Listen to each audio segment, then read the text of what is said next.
Classic कहानी में आपका स्वागत है दोस्तों। तो आज हम सुनेंगे मन्नू भंडारी जी द्वारा लिखी गई कहानी मैं हार गई। तो आइए सुनते हैं कहानी। जब कवि सम्मेलन समाप्त हुआ तो सारा हॉल हंसी कहकहों और तालियों की गड़गड़ाहट से गूंज रहा था।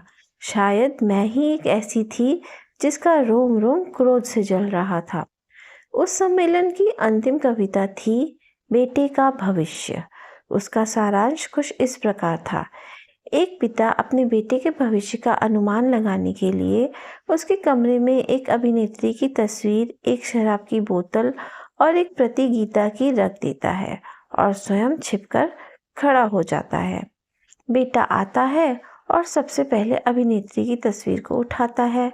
उसकी बाँछें खिल जाती है। बड़ी हसरत से उसे वह सीने से लगाता है, चूमता है और रख देता है। उसके बाद शराब की बोतल से 2-4 घूंट पीता है। थोड़ी देर बाद मुंह पर अत्यंत गंभीरता के भाव लाकर बगल में गीता दबाए हुए बाहर निकलता है। बाप बेटे की यह करतूत देखकर उसके भविष्य की घोषणा करता है। यह साला तो आजकल का नेता बनेगा। कवि महोदय ने यह पंक्ति पढ़ी ही थी कि हॉल के एक कोने से दूसरे कोने तक हंसी की लहर दौड़ गई। पर नीता की ऐसी फजीहत देखकर मेरे तो तन बदन में आग लग गई।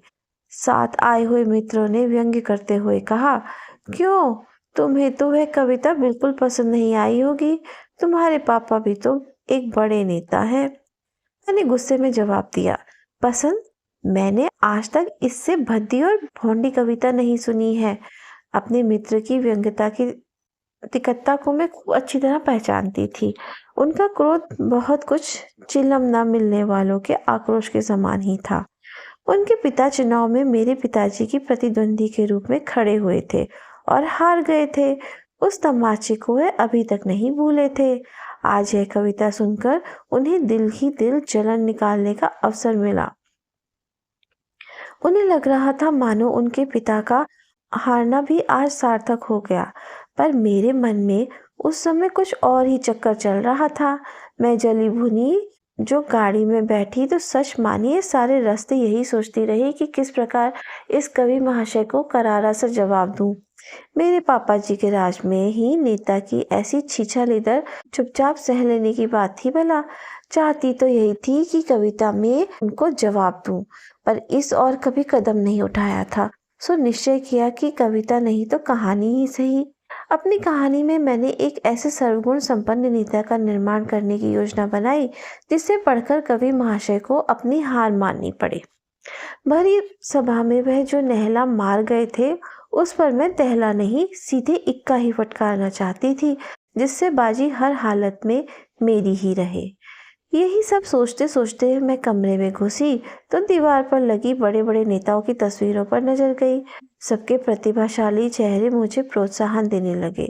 सब नेताओं के व्यक्तिगत गुणों को एक साथ ही मैं अपने नेता में डाल देना चाहती थी, जिससे वह किसी भी गुण में कम न रहने पाए। पूरे सप्ताह में बड़े बड़े नेताओं की जीवनियों पढ़ती रही और अपने नेता का ढांचा बनाती रही। सुना था और पढ़कर भी महसूस किया कि जैसे कमल कीचड़ में उत्पन्न होता है वैसे ही महान आत्माएं गरीबों के घर पे उत्पन्न होती हैं। सोच विचार कर एक शुभ मुहूर्त देखकर मैंने सब गुणों से लैस करके अपने नेता का जन्म गांव के एक गरीब किसान की झोपड़ी में करा दिया।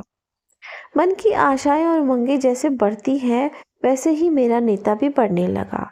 थोड़ा बड़ा हुआ तो गांव के स्कूल में ही उसकी शिक्षा प्रारंभ हो गई। यद्यपि मैं उस प्रबंध से विशेष संतुष्ट नहीं थी, पर स्वयं ही मैंने परिस्थिति बना डाली थी कि इसके सिवाय कोई चारा नहीं था। धीरे धीरे उसने मिडिल पास किया। यहाँ तक आते आते उसने संसार के सभी महान व्यक्तियों की जीवनियाँ और क्रांतियों के इतिहास पढ़ डाले। देखिए, आप बीच में ही यह मत पूछ बैठिए कि 8वीं का बच्चा इन सबको कैसे समझ सकता है। यह तो एकदम अस्वाभाविक बात है। इस समय मैं आपके किसी भी प्रश्न का जवाब देने की मनस्थिति में नहीं हूँ। आप यह ना भूलें कि यह बालक एक महान भावी नेता है। हाँ, तो यह सब पढ़कर उसके सीने में बड़े बड़े अरमान मचलने लगे, बड़े बड़े सपने साकार होने लगे। बड़ी बड़ी उमंगें करवटें लेने लगी। वह जहाँ कहीं भी अत्याचार देखता, मुट्ठियां भींच भींच संकल्प करता, उसको दूर करने की बड़ी बड़ी योजनाएं बनाता और मुझे उसकी योजना में, उसके संकल्पों में अपनी सफलता हंसी खेलती नजर आती। एक बार जान का खतरा मोल लेकर मैंने जमींदार के कारिंदों से भी उसकी मुठभेड़ करा दी और उसकी विजय पर उससे अधिक हर्ष मुझे हुआ। तभी अचानक एक घटना घट गई। उसके पिता की अचानक मृत्यु हो गई। दवा इलाज के लिए घर में पैसा नहीं था, सो उसके पिता ने तड़प तड़प कर जान दे दी और वह बेचारा कुछ भी ना कर सका। पिता की इस बेबसी की मृत्यु का भारी सदमा उसको लगा। उसकी बूढ़ी माँ ने रोते रोते प्राण तो नहीं पर आंखों की रोशनी गंवा दी। घर में उसकी एक विधवा बुआ, एक छोटी क्षयग्रस्त बहन थी। सबके भरण पोषण का भार उस पर आ पड़ा। आय का कोई साधन था नहीं। थोड़ी बहुत जमीन जो थी उसे जमींदार ने लगान बकाया निकालकर हथिया लिया। उसके पिता की विनम्रता का लिहाज करके अभी तक वह चुप बैठा था। अब क्यों मानता? उसके क्रांतिकारी बेटे से वह परिचित था, सो अवसर मिलने से बदला ले लिया। अब मेरी अब मेरे भावी नेता के सामने भारी समस्या थी। वह सलाह लेने के लिए मेरे पास आया। मैंने कहा, अब समय आ गया है, तुम घर बार और रोटी की चिंता छोड़कर देश सेवा के कार्य में लग जाओ। तुम्हें देश का नव निर्माण करना है। शोषितों की आवाज को बुलंद करके देश में वर्गहीन समाज की स्थापना करनी है। तुम सब कुछ बड़ी सफलतापूर्वक कर सकोगे क्योंकि मैंने तुम में सब आवश्यक गुण भर दिए हैं। उसने बहुत ही बूझे हुए स्वर में कहा, यह तो सब ठीक है, पर मेरी अंधी माँ और बीमार बहन का क्या होगा? मुझे देश प्यारा है, पर ये लोग भी कम प्यारे नहीं है। मैं झल्ला उठी। तुम नेता होने जा रहे हो या कोई मजाक? जानते नहीं, नेता लोग कभी अपने परिवार के बारे में नहीं सोचते, वे देश के संपूर्ण राष्ट्र के बारे में सोचते हैं। तुम्हें मेरे आदेश के अनुसार चलना होगा। जानते हो, मैं तुम्हारी सृष्टा हूँ, तुम्हारी विधाता। उसने सब कुछ अनसुना करके कहा, यह सब तो ठीक है, पर मैं अपनी अंधी बूढ़ी माँ की दर्द भरी आहों की अपेक्षा किसी भी मूल्य पर नहीं कर सकता। तुम मुझे कहीं नौकरी क्यों नहीं दिला देती? गुजारे का साधन हो जाने से मैं बाकी सारा समय सहर्ष देश सेवा में लगा दूंगा। तुम्हारे सपने सच्चे कर दूंगा, पर पहले मेरे पेट का कुछ प्रबंध कर दो। मैंने सोचा क्यों ना अपने पिताजी के विभाग में इसे कहीं कोई नौकरी दिलवा दूं, पर पिताजी की उदार नीति के कारण कोई जगह खाली भी होनी चाहिए। देखा तो सब जगह भरी हुई थी। कहीं मेरे चचेरे भाई विराजमान थे तो कहीं फुफेरे।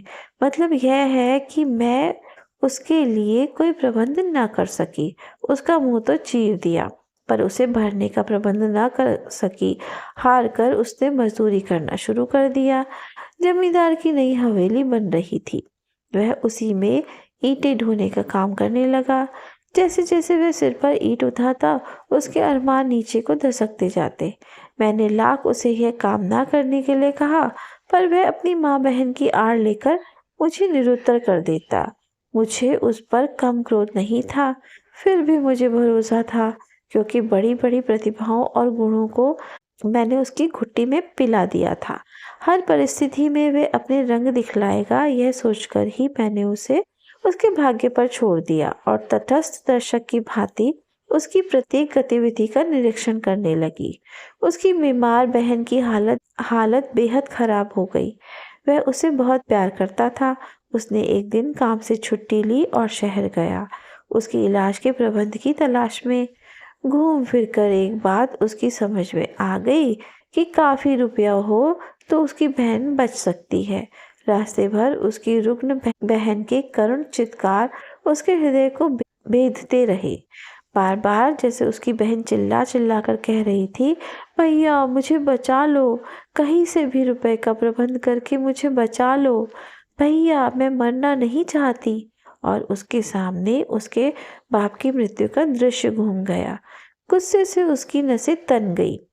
वह गांव आया और वहां के जितने भी संपन्न लोग थे सबसे कर्ज मांगा, मिन्नतें की, हाथ जोड़े, पर निराशा के अतिरिक्त उसे कुछ नहीं मिला। इस नाकामयाबी पर उसका विद्रोही मन जैसे भड़क उठा। वह दिन भर बिना बताए जाने क्या क्या संकल्प करता रहा और आधी रात के करीब दिल में निहायत ही नापाक इरादा लेकर उठा। मैं कांप गई। वह चोरी करने जा रहा था। मेरे बनाए नेता का ऐसा पतन, वह चोरी करे? छी छी। और इसके पहले कि चोरी जैसा जघन्य कार्य करके वह अपनी नैतिकता का हनन करता, मैंने उसका ही खात्मा कर दिया। अपनी लिखी हुई कहानी के पन्ने टुकड़े टुकड़े कर दिए। उसकी तबाही के साथ एक महान नेता के निर्माण करने का मेरा हौसला भी मुझे तबाह होता नजर आया।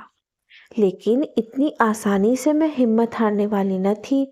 बड़े धैर्य के साथ मैं अपनी कहानी का विश्लेषण करने बैठी और आखिर क्यों सब गुणों से लैस होकर भी मेरा नेता नेता न बनकर चोर बन गया। और खोजबीन करते करते मैं अपनी असफलता की जड़ तक पहुंच गई। गरीबी गरीबी के कारण ही उसके सारे गुण दुर्गुण बन गए और मेरी मनोकामना अधूरी रह गई। जब सही कारण सूझ गया तो उसका निराकरण क्या कठिन था। एक बार फिर मैंने कलम पकड़ी और नेता बदले हुए रूप, बदली हुई परिस्थितियों में फिर एक बार इस संसार में आ गया। इस बार उसने शहर के करोड़पति सेठ के यहाँ जन्म लिया, जहाँ न उसके सामने पेट भरने का सवाल था, न बीमार बहन के इलाज की समस्या। असीम लाड प्यार और धन वैभव के बीच वह पलने लगा। बढ़िया से बढ़िया स्कूल में उसे शिक्षा दी गई। उसकी अलौकिक प्रतिभा देखकर सब चकित रह जाते। वह अत्याचार होते देखकर तिल मिला जाता। जोशीले भाषण देता, गांव में जाकर वह बच्चों को पढ़ाता। गरीबों के प्रति उसका दिल दया से लबालब भर गया। अमीर होकर भी वह सादगी से जीवन बिताता। सारांश यह है कि महान नेता बनने के सभी शुभ लक्षण उसमें नजर आए। कदम कदम पर वह मेरी सलाह लेता और मैंने भी उसके भारी जीवन का नक्शा उसके दिमाग में पूरी तरह उतार दिया था, जिससे वह कभी भी पथभ्रष्ट ना हो पाए।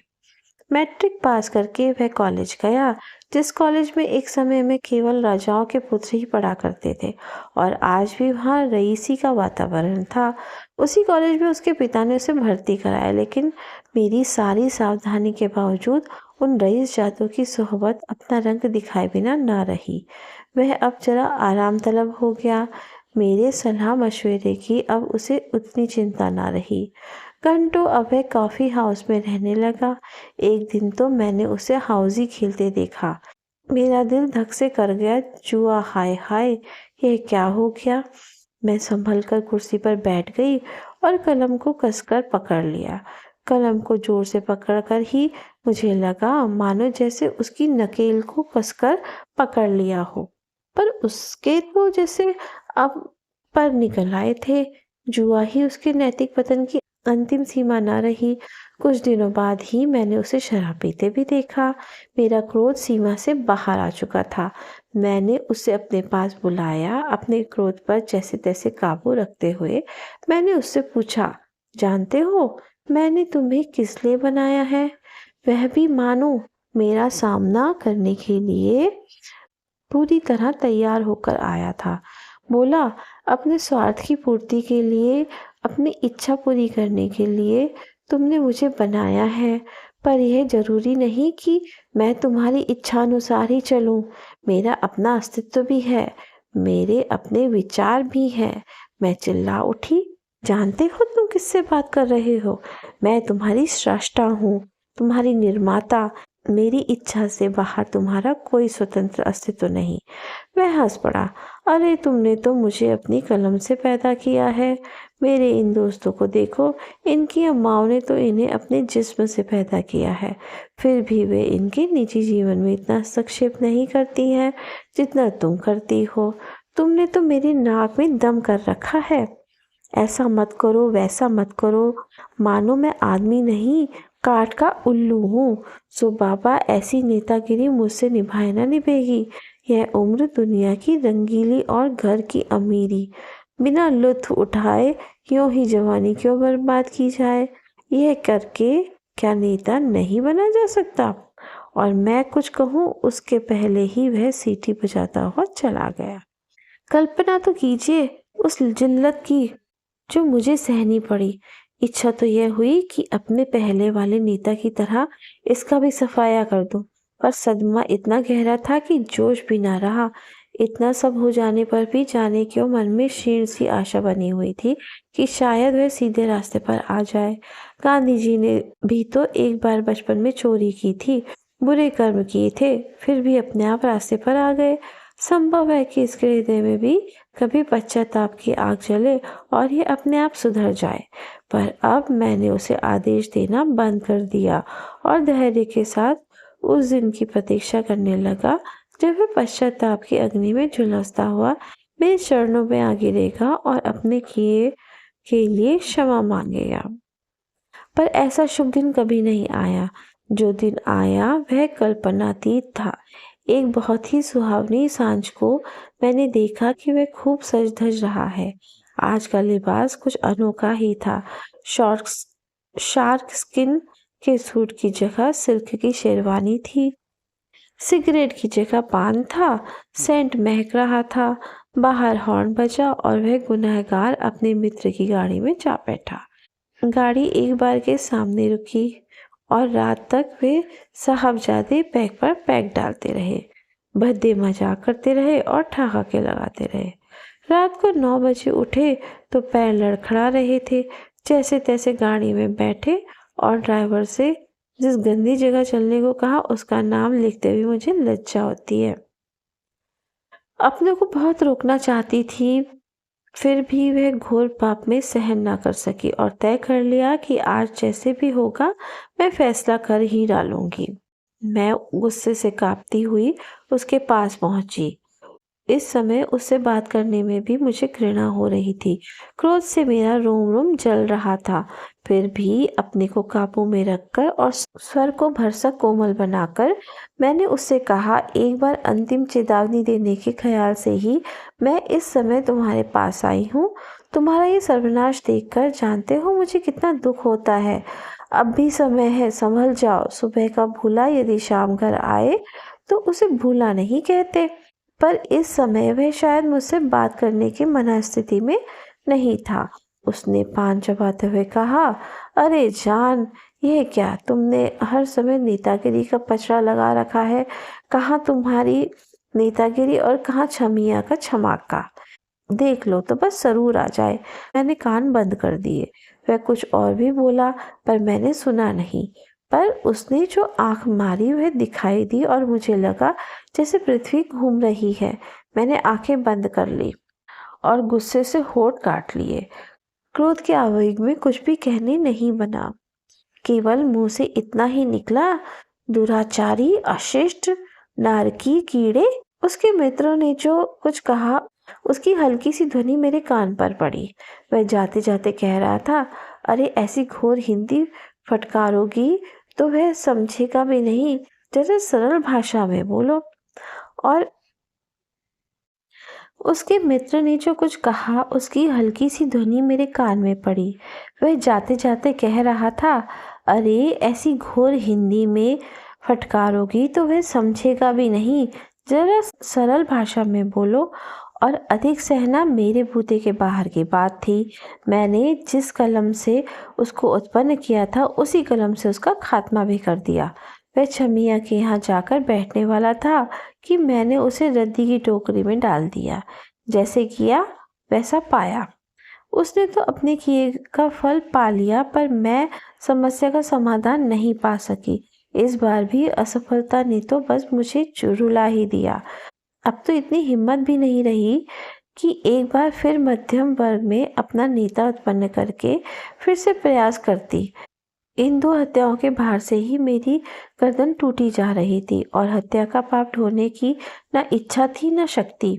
और अपने सारे अहम को तिलांजलि देकर बहुत ही ईमानदारी से मैं कहती हूँ कि मेरा रोम रोम महसूस कर रहा था कि कभी भरी सभा में शान के साथ जो नहला फटकार गया था उस पर इक्का तो क्या मैं दुग्गी भी ना मार सकी और मैं हार गई, पूरी तरह हार गई।